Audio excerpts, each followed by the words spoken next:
नमस्कार। सत्यराज लॉस में आप सभी का बहुत बहुत स्वागत है। आज का टॉपिक है प्राइमरी एविडेंसेस तथा सेकेंडरी एविडेंसेस क्या होते हैं, यानी कि प्राथमिक साक्ष्य और द्वितीयक साक्ष्य क्या होते हैं, जहाँ तक दस्तावेजी साक्ष्य का संबंध है, तथा वो कौन कौन सी परिस्थिति है जब दस्तावेजी साक्ष्य के तौर पे द्वितीयक साक्ष्य को ग्राह्य माना गया है या देने की इजाज़त मिल जाती है। तो ठीक है फ्रेंड्स, अगले स्लाइड्स पे इसको और डिटेल से समझने का प्रयास करते हैं। आगे बढ़ने से पहले एक प्रश्न को लेते हैं जो कि Uttar Pradesh higher judicial services में पूछा जा चुका है, और ये प्रश्न है कि वो कौन कौन सी परिस्थिति है जब द्वितीयक साक्ष्य को भारतीय साक्ष्य अधिनियम में ग्राह्य माना गया है या देने की इजाज़त होती है, और साथ में द्वितीयक साक्ष्य और प्राथमिक साक्ष्य में अंतर बताना है, और साथ ही ये भी बताना है कि अगर एक बार किसी साक्ष्य को देने की इजाज़त मिल गई हो और वो किसी वजह से नहीं दे पाते हैं तो क्या हम आगे बाद की घटनाओं में उन साक्ष्य को दे सकते हैं या नहीं। ठीक है फ्रेंड, तो इससे संबंधित उत्तर को हम अगले स्लाइड्स में समझने का प्रयास करते हैं। Section 61 of the Indian evidence act 1872 के अनुसार दस्तावेज के अंतर वस्तुओं को हम किसी भी प्रकार से प्रूव कर सकते हैं, या तो प्राइमरी एविडेंस से या सेकेंडरी एविडेंस से। कहने का तात्पर्य यह है कि जो कंटेंट्स ऑफ द डॉक्यूमेंट है, दस्तावेजी साक्ष्य की जो कंटेंट है, उसको हम या तो प्राथमिक साक्ष्य या द्वितीयक साक्ष्य से प्रूव कर सकते हैं। ठीक है, अब सवाल ये है कि प्राथमिक साक्ष्य क्या होते हैं, तो उसका जिक्र सेक्शन 62 में मिलता है। ठीक है, जो कि ये कहता है कि जो वास्तविक दस्तावेज है, ओरिजिनल डॉक्यूमेंट है, उसे हम कहते हैं प्राइमरी एविडेंस। जैसे कि आपका लॉ की डिग्री जो यूनिवर्सिटी से मिलती है या लॉ की मार्कशीट्स जो वहाँ से मिलती है, उसे हम प्राइमरी एविडेंस कहते हैं। ठीक है, ओरिजिनल डॉक्यूमेंट्स। और जब उसको फोटो कॉपी करा करके जब कहीं देते हैं तो डैट बिकम, जो फोटो स्टेट है, डैट बिकम सेकेंडरी एविडेंसेस। ठीक अब आगे देखते हैं कि प्राइमरी एविडेंस और भी कितने प्रकार के होते हैं जो हम स्पष्टीकरण एक को देखें तो वो ये कहता है कि जहाँ कोई दस्तावेज कई मूल प्रतियों यानी सेवरल पार्ट्स में है और उसका निष्पादित किया गया है, तो वहाँ हर एक मूल प्रति दस्तावेज का प्राथमिक साक्ष्य होगा। ये स्पष्टीकरण एक कहता है। यानी और डिटेल में समझें तो जहाँ कोई दस्तावेज प्रतिलेख में निष्पादित है और एक प्रतिलेख पक्षकारों में से केवल एक पक्षकार या कुछ पक्षकारों द्वारा निष्पादित किया गया है, वहाँ हर एक प्रतिलेख उन पक्षकारों के विरुद्ध जिन्होंने उसका निष्पादन किया है वो प्राथमिक साक्ष्य कहलाता है। ठीक, इसको हम और अच्छे समझना चाहें तो एक आप देख सकते हैं कि बिल ऑफ एक्सचेंज होता है जो कई पार्ट्स में बनते हैं। ठीक है, सपोज करिए बिल ऑफ एक्सचेंज जो है वो 5 पार्ट में बना हुआ है, तो उसका हर एक पार्ट जो है मूल प्रति का दस्तावेज का प्राथमिक साक्ष्य माना जाएगा, हर एक। ठीक है, तो इस तरह से स्पष्टीकरण 1 क्लियर करता है कि प्राथमिक साक्ष्य किसे कहते हैं। आगे स्लाइड में देखेंगे एक स्पष्टीकरण 2 भी दिया हुआ है। एक्सप्लेनेशन 2 के अनुसार यह कहा गया है कि कोई ऐसा दस्तावेज है जो एक ही यूनिफॉर्म प्रोसेस से प्रिंटिंग करके बना हुआ है, जैसे कि न्यूज़पेपर है, लिथोग्राफ है, फोटोग्राफी है, तो हर एक जो चीज़ बनाई गई है, डॉक्यूमेंट बनाई गई है एक ही यूनिफॉर्म प्रोसेस से, तो हर एक जो डॉक्यूमेंट है that be treated as primary evidence of the content of the rest. ठीक है, लेकिन अगर एक ही चीज़ का कॉपी करके बनाई गई है, याद रखिएगा एक ही ओरिजिनल चीज़ है उसी की कई कॉपी बनाई गई है, तो वो प्राइमरी एविडेंस नहीं कहलाएगा। जैसे एक ही नेगेटिव से कई फोटो बन गया है तो that is not a primary evidence, लेकिन नेगेटिव जो है वो प्राइमरी एविडेंस कहलाएगा। या यूनिफॉर्म प्रोसेस से सारे डॉक्यूमेंट के पेज बने हों, ठीक है, तो उसे हम प्राइमरी एविडेंस कहेंगे। और एग्जाम्पल समझने का प्रयास करें तो जैसे प्ले कार्ड्स होता है, ताश के पत्ते होते हैं, ठीक है, तो सभी जो है एक ही ओरिजिनल से ही बनाए गए हैं, ठीक, एक ओरिजिनल के आधार पे पूरे पूरे 52 पत्ते बने हुए हैं। तो जितने भी प्ले कार्ड्स के पार्ट होते हैं वो हर एक पत्ते जो है प्राइमरी एविडेंस कहलाएगा, ठीक है। क्योंकि पूरे 52 पत्ते एक जैसे नहीं होते, अलग अलग होते हैं। लेकिन अगर उसी 52 का हम एक उठा करके उसकी फोटोकॉपी कर दे, तो जो एक है, जो पहला वाला जिसके आधार पर हमने फोटोकॉपी की, रिपीट की हुई है, तो जो रिपीटेशन है दैट इज सेकेंडरी एविडेंस। लेकिन जो एक हमने उठाया है ओरिजिनल, उसे हम कहेंगे प्राइमरी एविडेंस, ठीक है। लेकिन प्ले कार्ड्स के जो एक 52 पत्ते हैं ताश के और उनमें कोई रिपीटेशन नहीं है और एक ही इन्फॉर्म प्रोसेस से बने हैं, तो सारे के सारे प्राइमरी एविडेंस कहलाएंगे, यानी primary evidence of the content of the original. एक केस है state of Gujarat versus Bharat. इसमें गुजरात हाईकोर्ट ने ये हेल्ड किया कि अगर किसी फोटोग्राफ को प्रूव करना है कि इट इज रेलेवेंट एविडेंस और नॉट, तो it can be proved either bye examination of photographer, यानी कि जिसने फोटो खींचा है उसका प्रूफ ले सकते हैं, या बाय प्रूविंग नेगेटिव, उसका नेगेटिव से हम प्रूव कर सकते हैं, ठीक है। सेकेंडरी एविडेंस का जिक्र 64 से स्टार्ट हो जाता है, जो कि कहता है कि किसी भी डॉक्यूमेंट्स के कंटेंट को प्रूव करने के लिए ओरिजिनली जो है प्राइमरी एविडेंस की आवश्यकता पड़ती है, यानी प्राथमिक साक्ष्य से उसे प्रूव करना चाहिए। ये एक आधार है भारतीय साक्ष्य अधिनियम का। लेकिन अगर वो प्रबंध न हो पाए तो सेक्शन 64 में दिया हुआ है कि ऐसे परिस्थिति में हम सेकेंडरी एविडेंस जो सेक्शन 63 में दिया हुआ है उसके आधार पर भी किसी भी कंटेंट्स और डॉक्यूमेंट्स को प्रूव कर सकते हैं। तो अब आइए सेक्शन 63 में, इसको रेड बिट सेक्शन 65 में 65 ये जगह वो कंडीशन बताता है जहाँ पर द्वितीय साक्ष्य को न्यायालय परमिट कर देती है, ठीक है। अब ये पहले देखते हैं कि सेकेंडरी साक्ष्य होते क्या है, ठीक है। तो सेकेंडरी एविडेंस वो होते हैं जो ओरिजिनल डॉक्यूमेंट के या तो सर्टिफाइड कॉपी हो, किसी भी ओरिजिनल या बाय मैकेनिकल प्रोसेस से, यानी फोटोकॉपी या एनेक्डोस कॉपी ओरिजिनल का किया गया है, तो वो डॉक्यूमेंट कहलाता है, पहली बात। दूसरी बात ये है कि या तो ओरिजिनल से उसे कंपेयर किया गया है, ठीक है, उसकी कॉपी बनाई गई है, ठीक। तीसरी बात यह है कि अगर कई काउंटर पार्ट में है, ठीक है, और वो एक ही पार्टी के खिलाफ इस्तेमाल किया गया, एक्सक्यूट किया गया हुआ है, तो हर एक काउंटर पार्ट जो है वो सेकेंडरी एविडेंस कहलाता है। और लास्ट में जो है पांचवा पॉइंट ये कहा गया है कि ऐसे व्यक्ति द्वारा भी सेकेंडरी एविडेंस दिया जा सकता है जिसने ओरिजिनल डॉक्यूमेंट को देखा है, ठीक है। लेकिन आज के डेट में ओरिजिनल डॉक्यूमेंट हम ला नहीं सकते या कोर्ट के समक्ष प्रस्तुत नहीं कर सकते हैं, तो ऐसे व्यक्ति को पेश किया जाता है जिसने अपनी आंखों से उस ओरिजिनल डॉक्यूमेंट को, प्राइमरी एविडेंस को देखा हुआ है और वो बयान कर सकता है। तो उसके ऑरल अकाउंट्स, यानी कि जो मौखिक तौर पे जो भी बात कहेगा कंटेंट डॉक्यूमेंट के बारे में, उसे सेकेंडरी एविडेंस के तौर पे ग्रह किया जाएगा और उसे स्वीकार किया जाएगा, ठीक। अब सेकेंडरी एविडेंस का एग्जाम्पल आपके समक्ष है, जो कि कहा गया है कि कोई ओरिजिनल कॉपी है, ठीक है, वो ओरिजिनल डॉक्यूमेंट का फोटोग्राफ किया गया हो, कंपेयर किया गया हो, ट्रांसक्राइब किया गया हो, ठीक है, ये सारे जो है secondary evidence of the original document को कहलाएगा, ठीक। लेकिन अगर कोई ओरल अकाउंट है, मौखिक साक्ष्य के तौर पे दे रहा है और ओरिजिनली उसे कंपेयर करना चाह रहा है मौखिक रूप से, ठीक है, तो ऐसे अकाउंट को हमारे एविडेंस एक्ट में एडमिट नहीं किया जाता है, ठीक है।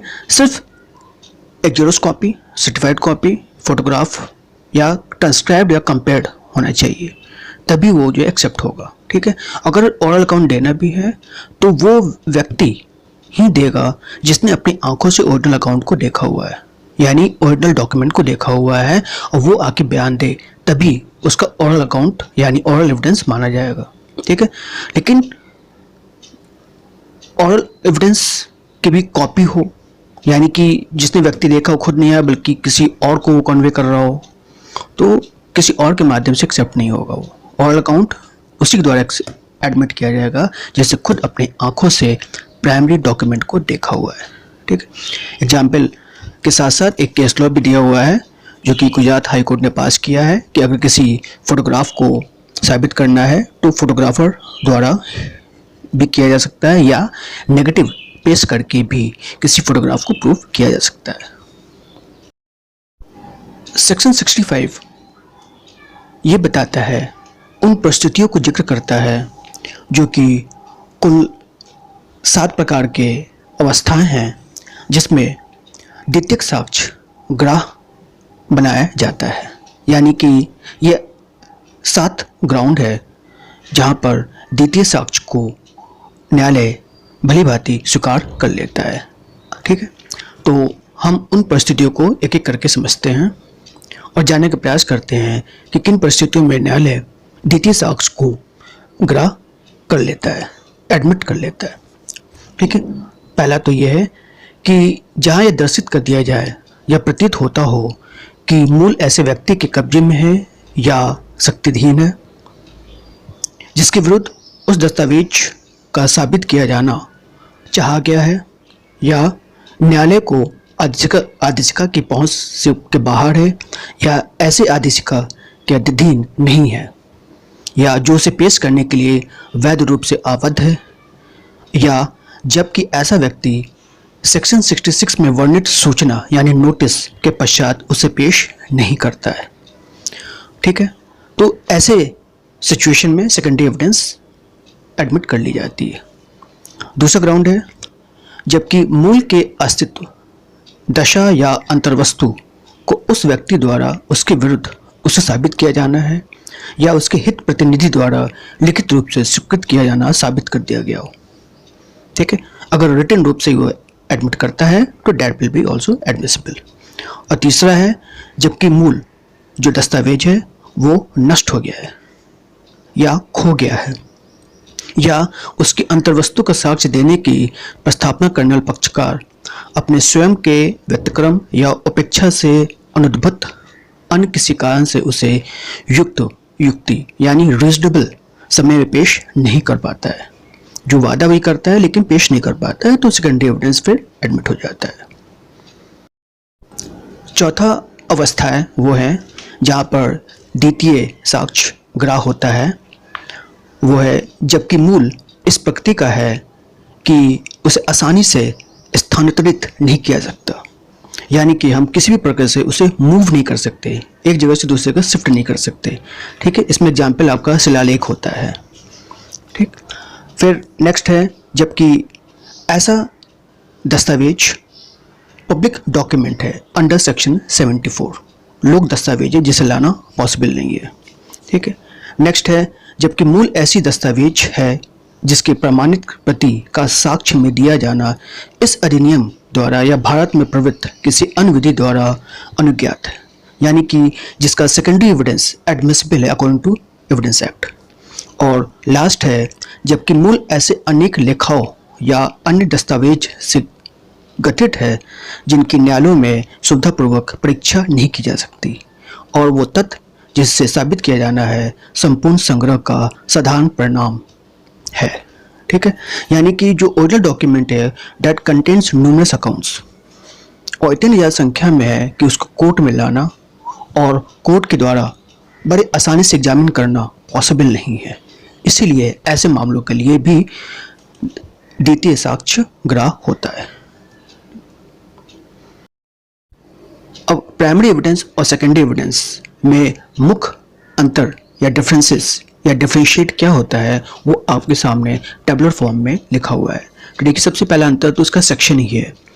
प्राइमरी एविडेंस सेक्शन 62 में दिया हुआ है, सेकेंडरी एविडेंस सेक्शन 63 में दिया हुआ है। ठीक है, उसके बाद पॉइंट के हिसाब से पहला पॉइंट है प्राइमरी एविडेंस या मूल दस्तावेज वो होते हैं जो कि ओरिजिनल डॉक्यूमेंट वास्तविक दस्तावेज होता है। ठीक है, जबकि द्वितीय साक्ष्य जैसा इसका नाम है वो सर्टिफाइड कॉपी होती है ऑफ द ओरिजिनल डॉक्यूमेंट, वास्तविक दस्तावेज की फोटोकॉपी या एक्जेरोस कॉपी या सर्टिफाइड कॉपी। ठीक है, यानी किसी तरह से कंपेयर करके उसकी डुप्लीकेट कॉपी बनाई गई है, उसे सेकेंडरी एविडेंस कहा जाता है। सेकेंड डिफरेंस है कि primary evidence it is the best evidence और secondary evidence it is the subsidiary evidence. जब प्राइमरी नहीं होता है तब हम दूसरे को अलाउ करते हैं। और तीसरा अंतर है कि प्राइमरी एविडेंस को अधिकतर हर न्यायालय प्रेफर करती है, सबसे पहला मौका वो प्राइमरी एविडेंस को ही देती है किसी चीज़ को प्रूव करने के लिए, और सेकेंडरी एविडेंस तब दिया जाता है जब प्राइमरी डॉक्यूमेंट या ओरिजिनल डॉक्यूमेंट अवेलेबल नहीं है। ठीक है, या कोई परिस्थिति हो जो सेक्शन 65 में दिए गए हैं। चौथा अंतर है कि प्राइमरी एविडेंस के प्रोडक्शन के दौरान जब भी न्यायालय में पेश किया जाएगा तो कोर्ट को परमिशन की जरूरत नहीं पड़ती है, लेकिन द्वितीय साक्ष्य सेकेंडरी एविडेंस को प्रोड्यूस करने से पहले कोर्ट का परमिशन जरूरी है। Even under section 22, section 65 and section 104 में जब तक कोर्ट परमिट नहीं करेगी सेकेंडरी एविडेंस अलाउ नहीं किया जाता है। ठीक। पांचवा अंतर है कि प्राइमरी एविडेंस को पेश करने के दौरान किसी फॉर्मेलिटीज की जरूरत नहीं पड़ती है, लेकिन सेकेंडरी एविडेंस को प्रूफ करने के लिए, पेश करने के लिए आपको ये फॉर्मेलिटी पूरी करनी पड़ेगी कि प्राइमरी एविडेंस या तो खो गया है या नष्ट हो गया है या जिसे प्रोड्यूस करना पॉसिबल नहीं है। ये ग्राउंड प्रूफ करने के बाद ही द्वितीयक साक्ष्य को पेश करने की इजाज़त मिलती है। ठीक है। और छठा अंतर ये है कि प्राइमरी एविडेंस को as a matter of right, हक के साथ आप किसी भी न्यायालय में पेश कर सकते हैं, लेकिन सेकेंडरी एविडेंस को ये मैटर ऑफ राइट नहीं है, ये किसी का अधिकार नहीं है, ये कोर्ट के डिस्क्रिशनरी पावर निर्भर करता है या सेक्शन 65 द्वारा दर्शित वो परिस्थिति या वो केसेस होते हैं जहां पर इसे हम पेश कर सकते हैं। अब हम आइए प्रभाव के बारे में जानते हैं, यानी effect of non production of document. ठीक है, यानी जहां किसी पक्षकार को नोटिस देकर के एक मौका दिया गया है कि आप फला डेट को न्यायालय में फला डॉक्यूमेंट को लेकर के आएँ और उसे पेश करें, और वो प्रोड्यूस नहीं करता है। ठीक है, फिर बाद यानी पश्चातवर्ती जुडिशियल प्रोसीडिंग में वो व्यक्ति जिसने डॉक्यूमेंट पेश करने के लिए कहा गया तो नहीं पेश किया है, तो फिर दोबारा वो डॉक्यूमेंट को पेश दो ग्राउंड पे कर सकता है। पहला तो ये कि जब न्यायालय उसे आदेश दे, ठीक है, और जब अदर पार्टी जो अदर पक्षकार हैं वो उनके कंसेंट से, यानी कि एक बार आपको मौका मिल गया और आपने दस्तावेज पेश नहीं किया तो फिर बाद में आपको सिर्फ कोर्ट के आदेश से या दूसरी पार्टी की सहमति से ही उस डॉक्यूमेंट को पेश कर पाएंगे। ये है effect of non production of document on time, खासकर अंडर सेक्शन 66, 162 और 164। ठीक है। अच्छा, अब आगे देखिए सेक्शन 136 में ये दिया हुआ है कि कब किसी साक्ष्य को ग्राह्य बनाया जाता है। तो इसमें ये लिखा हुआ है कि ये कोर्ट के डिस्क्रिशन पे निर्भर करता है, यानी कि ऑनरेबल जज would decide as to admissibility of any evidence. ठीक है, और बिना उनके सहमति से वो किसी भी डॉक्यूमेंट को एडमिट नहीं करेंगे, चाहे जितना ही रेलिवेंट क्यों ना हो। हाँ, अगर सेकेंडरी एविडेंस देना है तो सबसे पहले पक्षकार को प्रूव करना पड़ेगा कि ओरिजिनल डॉक्यूमेंट जो है वो तो या तो खो गया है या नष्ट हो गया है या जिसे प्रोड्यूस करना पॉसिबल नहीं है। ये फॉर्मेलिटी पूरा करने के बाद ही आप सेकेंडरी एविडेंस दे पाएंगे। ठीक है, और वो भी जब कोर्ट अलाउ करेगी अंडर सेक्शन 136। ठीक है, लास्ट में ये कहा गया है, जो केस लॉ है आपके समक्ष आप देख सकते हैं, शीतल दास वर्सेस संतलाल 1954 सुप्रीम कोर्ट। इस केस में अपेक्स कोर्ट ने हेल्ड किया है कि कोई भी व्यक्ति जो गिवन केस में या मुकदमे में एक अहमियत रखता है वो सेकेंडरी एविडेंस या द्वितीय साक्ष्य दे सकता है, लेकिन द्वितीय साक्ष्य देने से पहले उसे प्रूव करना पड़ेगा कि ऐसी परिस्थिति आ गई थी जो कि सेक्शन 104 और सेक्शन 22 में दिया हुआ है, या सेक्शन 65 में कोई ऐसा ग्राउंड दिया हुआ है जो 7 ग्राउंड है, और उसके अंतर्गत वो बाध्य है कि प्राइमरी एविडेंस उसके पास है नहीं, या तो खो गया है या नष्ट हो गया है या लाना पॉसिबल नहीं है। ये प्रूव होने के बाद ही वो द्वितीय साक्ष्य किसी मुकदमे में दे पाएगा। ठीक है, दैट्स इट फ्रेंड। यही है अब तक जो आपको मैंने बताया, ये टोटल अंतर है प्राइमरी एविडेंस और सेकेंडरी एविडेंस के, और इसकी रिलेवेंसी क्या होती है इंडियन एविडेंस एक्ट में, वो हमने एक शॉर्ट बताने का प्रयास किया है। That's it friend,